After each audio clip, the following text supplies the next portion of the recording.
रात भक्तमाल पढ़ते पढ़ते ना जाने कब नींद आ गई।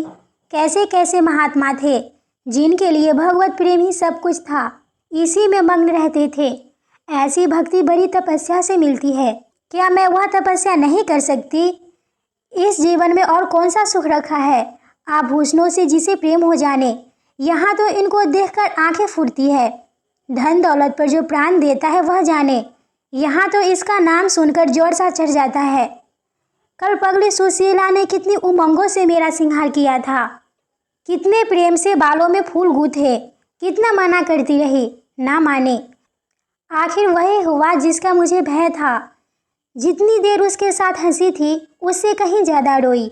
संसार में ऐसी भी कोई स्त्री है जिसका पति उसका सिंगार देखकर सिर से पांव तक जल उठे? कौन ऐसी स्त्री है जो अपने पति के मुंह से ये शब्द सुने, तू मेरा परलोक बिगाड़ोगी और कुछ नहीं, तुम्हारे रंग ढंग कह देते हैं। और मनुष्य उसका दिल विष खा लेने को चाहे। भगवान, संसार में ऐसे भी मनुष्य हैं। आखिर मैं नीचे चली गई और भक्ति माल पढ़ने लगी। अब वृंदावन बिहारी की ही सेवा करूंगी, उन्हीं को अपना सिंगार दिखाऊंगी। वह तो देखकर न जलेंगे, वह तो हमारे मन का हाल जानते हैं।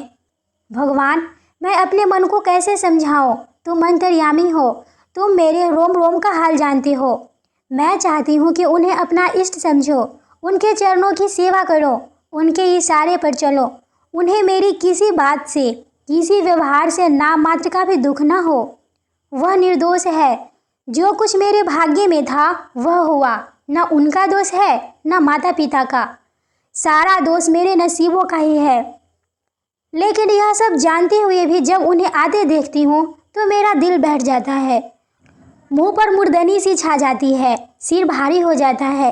जी चाहता है कि इनकी सूरत ना देखो, बात तक करने को जी नहीं चाहता। कदाचित शत्रु को भी देखकर किसी का मन इतना क्लांत नहीं होता होगा। उनके आने के समय दिल में धड़कन सी होने लगती है। दो एक दिन के लिए चले जाते हैं तो दिल पर से बोझ उठ जाता है। हंसती भी हूँ, बोलती भी हूँ, जीवन में कुछ आनंद आने लगता है। लेकिन उनके आने का समाचार पाते ही फिर चारों ओर अंधेरा। चित्त की ऐसी दशा क्यों है यह मैं नहीं कह सकती। मुझे तो ऐसा जान पड़ता है कि पूर्व जन्म में हम दोनों में बैर था। उसी बैर का बदला लेने के लिए उन्होंने मुझसे विवाह किया है। वही पुराने संस्कार हमारे मन में बने हुए हैं। नहीं तो वह मुझे देख देख कर क्यों जलते और मैं उनकी सूरत से घृणा क्यों करती। विवाह करने का तो यह मतलब नहीं हुआ करता। मैं अपने घर कहीं इससे सुखी थी। कदाचित मैं जीवन पर्यंत अपने घर आनंद से रह सकती थी। लेकिन इस लोक प्रथा का बुरा हो जो अभागिन कन्याओं को किसी न किसी पुरुष के गले में बांध देना अनिवार्य समझती है। वह क्या जानता है कि कितनी युवतियाँ उसके नाम को रो रही है, कितने अभिलाषाओं से लहराते हुए कोमल हृदय उसके पैरों तले रौंदे जा रहे हैं। युवती के लिए पति कैसी कैसी मधुर कल्पनाओं का स्रोत है। पुरुष में जो उत्तम है, श्रेष्ठ है, दर्शनीय है, उसकी सजीव मूर्ति इस शब्द के ध्यान में आते ही उसकी नज़रों के सामने आकर खड़ी हो जाती है। लेकिन मेरे लिए यह शब्द क्या है? हृदय में उठने वाला सूल, कलेजे में खटकने वाला कांटा, आंखों में गरने वाले किरकिरी, अंतःकरण को भेदने वाला व्यंग बाण। सुशीला को हमेशा हंसते देखती हूँ। वह कभी अपनी दरिद्रता का गिला नहीं करती। गहने नहीं हैं, कपड़े नहीं हैं, भाड़े के नन्हे से मकान में रहती है। अपने हाथों घर का सारा कामकाज करती है, फिर भी उसे रोते नहीं देखती। अगर अपने बस की बात होती तो आज अपने धन को उसकी दरिद्रता से बदल लेती। अपने पति देव को मुस्कुराते हुए घर में आते देखकर उसका सारा दुख दरिद्र छूमंतर हो जाता है, छाती गजभर की हो जाती है। उसके प्रेमालिंगन में वह सुख है जिस पर तीनों लोक का धन न्यौछावर कर दूं। आज मुझसे जब्त न हो सका। मैंने पूछा, तुमने मुझसे किस लिए विवाह किया था? यह प्रश्न महीनों से मेरे मन में उठता था, पर मन में रोकती चली आती थी। आज प्याला छलक पड़ा। यह प्रश्न सुनकर बौखला से गए, बगड़े झांकने लगे, खीसे निकाल कर बोले, घर संभालने के लिए, गृहस्थी का भार उठाने के लिए, और नहीं क्या भोग विलास के लिए? घरनी के बिना यह घर आपको भूत का डेरा सा मालूम होता था। नौकर चाकर घर की संपत्ति उड़ाई देते थे। जो चीज़ जहाँ पड़ी रहती थी उसे कोई देखने वाला न था। तो अब मालूम हुआ कि मैं इस घर की चौकसी के लिए लाई गई हूँ। मुझे इस घर की रक्षा करनी चाहिए और अपने को धन्य समझना चाहिए कि सारी संपत्ति मेरी है, मुख्य वस्तु संपत्ति है, मैं तो केवल चौकीदारिन हूँ। ऐसे घर में आज ही आग लग जाए। अब तक तो मैं अनजान में घर की चौकसी करती थी, जितना वह चाहते थे उतना न सही पर अपनी बुद्धि के अनुसार अवश्य करती थी। आज से किसी चीज़ को भूल कर भी छूने की कसम खाती हूँ। यह मैं जानती हूँ, कोई पुरुष घर की चौकसी के लिए विवाह नहीं करता। और इन महाशय ने चिढ़कर यह बात मुझसे कही। लेकिन सुशीला ठीक कहती है, इन्हें स्त्री के बिना घर सूना लगता होगा, उसी तरह जैसे पिंजरे में चिड़िया को ना देखकर पिंजरा सूना लगता है। यह हम स्त्रियों का भाग्य। मालूम नहीं इन्हें मुझ पर इतना संदेह क्यों होता है। जब से नसीब इस घर में लाया है, इन्हें बराबर संदेह मूलक कटाक्ष करते देखती हूँ। क्या कारण है? जरा बाल गुथवा कर बैठे और यह होंठ चबाने लगी।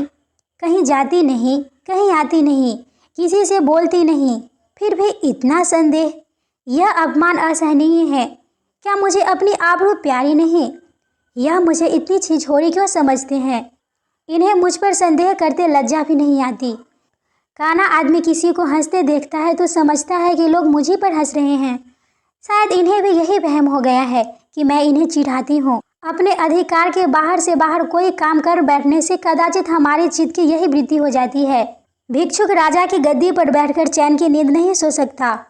उसे अपने चारों तरफ शत्रु दिखाई देंगे। मैं समझती हूँ सभी शादी करने वाले बुढ़े का यही हाल है। आज सुशीला के कहने से मैं ठाकुर जी की झांकी देखने जा रही थी। अब यह साधारण बुद्धि का आदमी भी समझ सकता है कि फुहर बहू बनकर बाहर निकलना अपनी हंसी उड़ाना है। लेकिन आप उसी वक्त ना जाने किधर से टपक पड़े और मेरी ओर तिरस्कारपूर्ण नेत्रों से देखकर बोले, कहाँ की तैयारी है? मैंने कह दिया, जरा ठाकुर जी की झांकी देखने जाती हूँ। इतना सुनते ही तोयरिया चढ़कर बोले, तुम्हारे जाने की कुछ जरूरत नहीं है। जो अपने पति की सेवा नहीं कर सकती उसे देवताओं के दर्शन से पुण्य के बदले पाप होता। मुझसे उड़ने चली हो, मैं औरतों की नस नस पहचानता हूँ। ऐसा क्रोध आया कि बस क्या कहूँ। उसी दम कपड़े बदल डाले और प्रण कर लिया कि अब कभी दर्शन करने जाऊंगी। इस अविश्वास का भी कुछ ठिकाना नहीं। ना जाने क्या सोच कर रुक गई। उनकी बात का जवाब तो यही था कि उसी क्षण घर से चल खड़ी हुई होती, फिर देखती मेरा क्या कर लेते। इन्हें मेरा उदास और विवर्ण रहने पर आश्चर्य होता है। मुझे मन में कृतघ्न समझते हैं।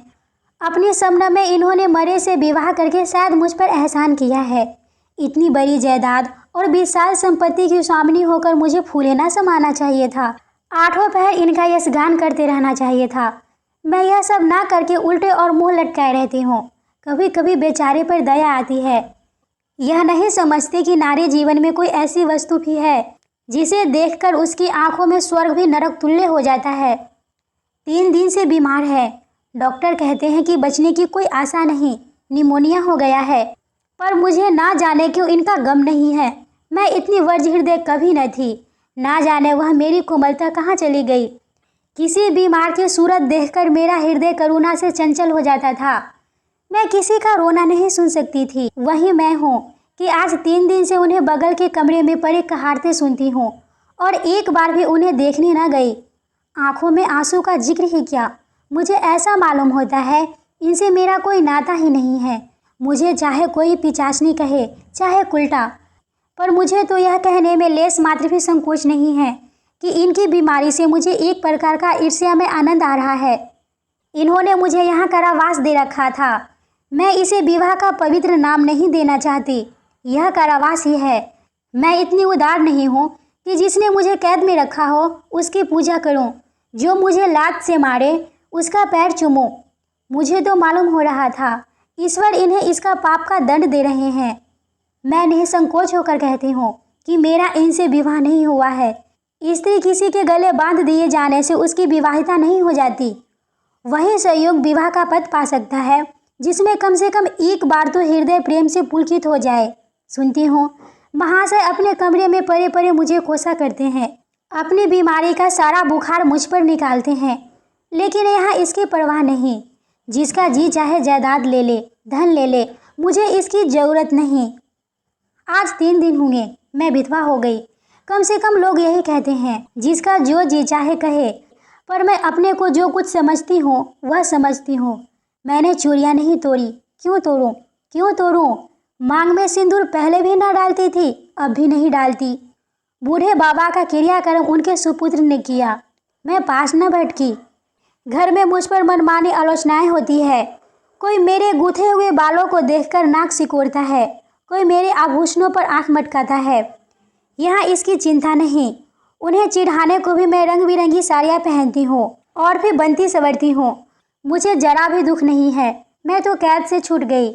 इधर कई दिन सुशीला के घर गई। छोटा सा मकान है, कोई सजावट न सामान, चरपाई तक नहीं, पर सुशीला कितने आनंद से रहती है। उसका उल्लास देखकर मेरे मन में भी भांति भांति की कल्पनाएं उठने लगती है। उन्हें कुत्सित क्यों कहूँ, जब मेरा मन उन्हें कुत्सित नहीं समझता। इनके जीवन में कितना उत्साह है। आंखें मुस्कुराती रहती है, होठों पर मधुर हास्य खेलते रहता है, बातों में प्रेम का स्रोत बहता हुआ जान पड़ता है। इस आनंद से चाहे वह कितना ही क्षणिक हो, जीवन सफल हो जाता है। फिर उसे कोई भूल नहीं सकता। उसी स्मृति अंत तक के लिए काफ़ी हो जाती है। इस मिजराब की चोट हृदय के तारों को अंत काल तक मधुर स्वरों में कंपित रख सकती है। एक दिन मैंने सुशीला से कहा, अगर तेरे पति देव कहीं परदेश चले जाएं तो रोते रोते मर जाएगी। सुशीला गंभीर भाव से बोली, नहीं बहन, मरूंगी नहीं। उनकी याद सदैव प्रफुल्लित करती रहेगी, चाहे उन्हें परदेश में बरसों लग जाएं। मैं यही प्रेम चाहती हूँ। इसी चोट के लिए मेरा मन तड़पता रहता है। मैं भी ऐसी ही स्मृति चाहती हूँ, जिससे दिल के तार सदैव बजते रहें, जिसका नशा नित्य छाया रहे। रात रोते रोते हिचकियाँ बंध गई। ना जाने क्यों दिल भर आता था। अपना जीवन सामने एक बिरह मैदान की भांति फैला हुआ मालूम होता था, जहाँ बगुलों के सिवा हरियाली का नाम नहीं। घर फाड़े खाता था। चित्त ऐसा चंचल हो रहा था कि कहीं उड़ जाऊं। आजकल भक्ति की ग्रंथि की ओर ताकने को जी नहीं चाहता। कहीं सैर करने जाने की भी इच्छा नहीं होती। क्या चाहती हूँ वह मैं स्वयं भी नहीं जानती, लेकिन जो मैं जानती हूँ वह मेरा एक एक रोम रोम जानता है। मैं अपनी भावनाओं को संजीव मूर्ति हूँ। मेरा एक एक अंग मेरी आंतरिक वेदना का अंतर्नाद हो रहा है।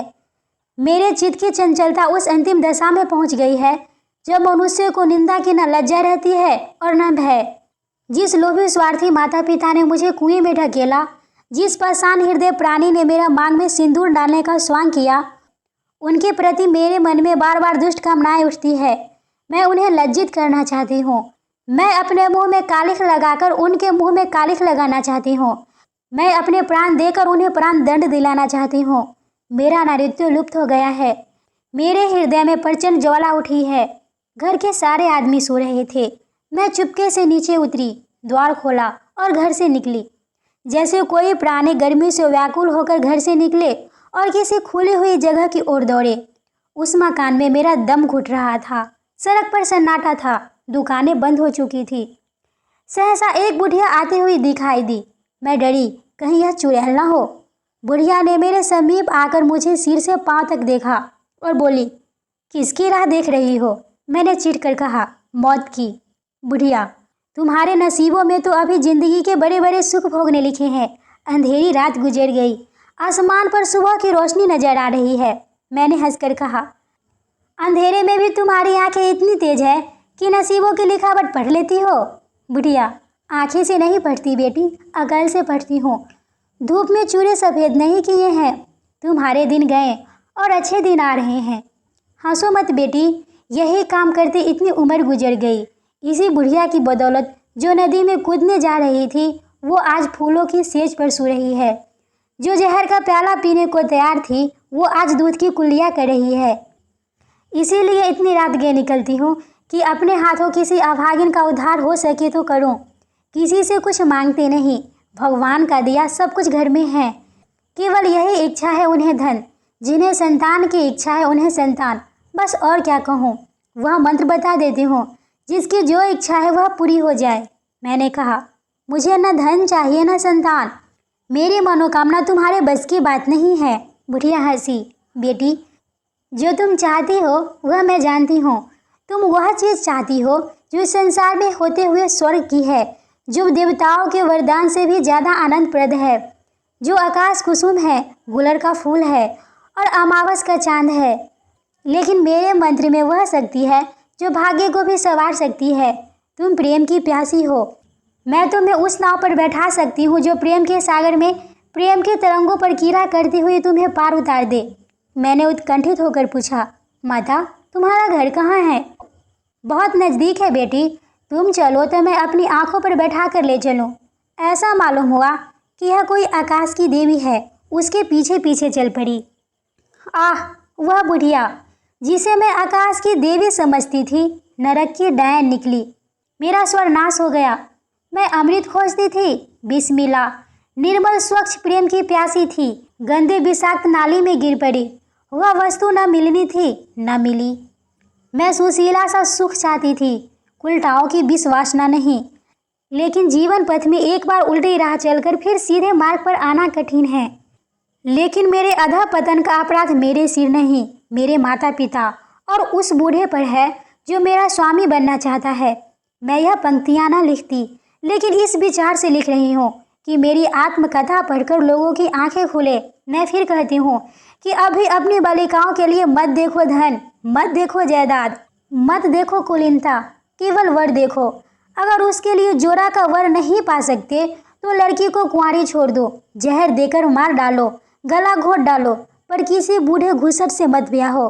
स्त्री सब कुछ सह सकती है, दारुण से दारुण दुख, बड़े से बड़े संकट। अगर नहीं सह सकती तो अपने यौवन काल की उमंगों का कुचला जाना। रही मैं, मेरे लिए अब इस जीवन में कोई आशा नहीं। इस अधम दशा को भी उस दशा में न बदलूंगी जिससे निकल कर आई हूँ।